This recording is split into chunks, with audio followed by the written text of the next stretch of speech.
Saat itu fajar di kota Chuncheon dan Makso, seorang mantan tentara, terjaga sepanjang malam dengan gelisah.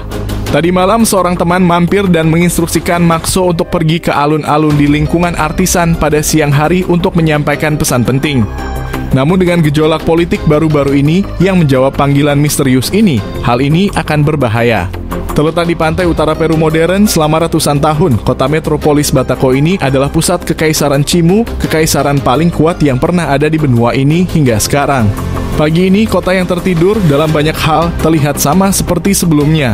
10 istananya memiliki dinding dekoratif yang menghalangi orang biasa seperti Makso keluar, tapi dia tidak perlu masuk untuk mengetahui bahwa penguasa di dalamnya tidak lagi benar-benar mewakili rakyatnya. Sebaliknya, suku Inka berkuasa di sini sekarang. Setelah mengalahkan tentara Chimu, mereka membawa Raja Chimu, Michantaman, ke ibu kota Inka, Cusco, dan menikahkannya dengan seorang putri Inka. Kini meski salah satu putra Michantaman masih menduduki takhta, ia harus menuruti keinginan suku Inka karena ayahnya adalah sandera mereka. Makso bergegas melewati istana, mengikuti kanal menuju tujuannya. Jaringan kanal yang rumit mengalirkan air dari dataran tinggi Andes ke kota gurun ini. Plaza ini ramai, tapi di mata Makso, alun-alun itu hanyalah bayangan dari masa lalu. Sebelum penaklukan, Chuncheon adalah pusat perdagangan, dengan lama yang membawa barang-barang dari dataran tinggi dan ribuan pengrajin. Termasuk pandai emas dan seniman yang mengubah bulu macau dan burung eksotis menjadi pakaian yang indah. Semua ini hilang sekarang. Suku Inka membawa para perajin itu pergi ke Cusco.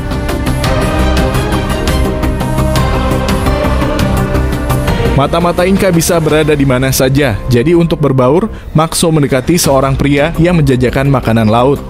Saat dia menukar ikan segar, seorang pendeta menepuk bahunya. Dia diam-diam memberi isyarat kepada Makso untuk mengikutinya. Saat mereka melewati rumah pengrajin yang kosong, Makso takut akan jebakan. Ketika pendeta menuntunnya melewati pintu yang gelap, dia bahkan menghunus pisaunya.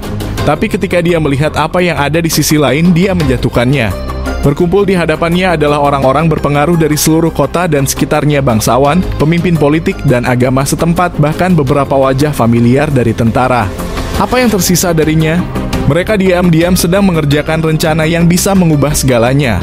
Para pemimpin dari seluruh bekas Kekaisaran Chimu sedang menunggu untuk melihat apa yang terjadi di Chuncheon. Malam ini mereka akan memberontak melawan suku Inka, menyerang tentara Inka yang ditempatkan di benteng tua di ujung jalan, tempat pertempuran terakhir dalam perang tersebut. Mereka ingin Makso bergabung dengan mereka. Sebenarnya mereka membutuhkan Makso untuk bergabung dengan mereka.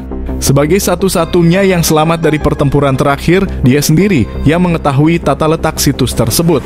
Makso tidak yakin dia bisa menghadapi tempat di mana begitu banyak temannya meninggal. Dan bagaimana dengan raja mereka yang disandera di Cusco? Jika mereka memberontak, bukankah suku Inka akan membunuhnya? Sebagai tanggapan, seorang pemuda keluar dari bayang-bayang putra Raja Michantamun. Ia menjelaskan bahwa ada rumor yang datang dari Cusco bahwa raja telah meninggal. Jadi sekaranglah waktunya untuk memberontak dan pangeran muda akan memimpinnya. Ucapan sang pangeran cukup meyakinkan Makso. Saat dia mengikuti rumah kanal untuk bersiap, dia ingat bagaimana suku Inka memutus pasokan air, namun Chuncheon bertahan hidup di sumur yang dalam dan mandiri. Ia berharap kotanya memiliki satu lagi cadangan kekuatan yang bisa dimanfaatkan. Pada tahun 2016, sisa-sisa mumi seorang pria dari periode ini ditemukan di luar Chuncheon. Banyak detail mengenai pemberontakan dan siapa dalangnya yang masih menjadi misteri dan dugaan. Apa yang kita tahu adalah setelah itu, suku Inka membakar Chuncheon, membunuh banyak penduduknya dan menyebarkan yang lainnya ke seluruh wilayah kerajaan Inka. Beberapa dekade kemudian, kerajaan Inka sendiri jatuh dan ditaklukkan oleh pasukan Spanyol.